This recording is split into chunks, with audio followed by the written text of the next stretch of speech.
Nagbibigan na tayo ngayon, no? Yan.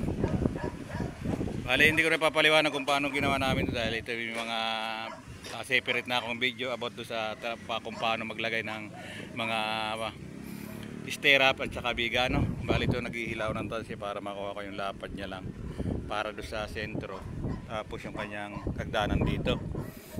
Yan, bali, kinukuha na ko siya ng sukat para yung hagdan natin ay wala siyang nosing. Depende kung ang sasabihin ni engineer kung may nosing o wala. Yan, nakapaglagay na kami ng mga scaffold bago kami umuwi ng ano.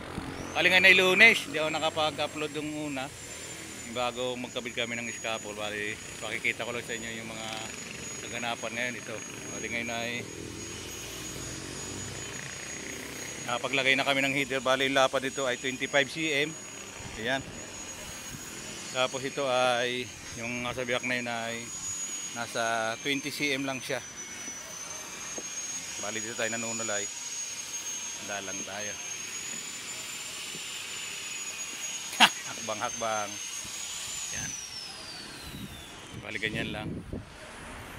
Kompleto na tayo. Ilang ano na at malapit na tayo mag-isla pag ito ay nasunusingan ng lahat. Yan.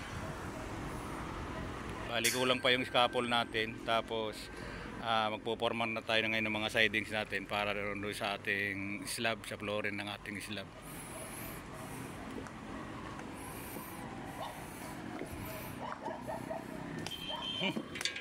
Nalagutok yung inapakan ko.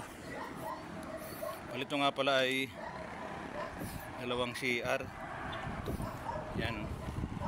Bali, 4 na inidoro yung nakalagay dyan. Kada isa na yan.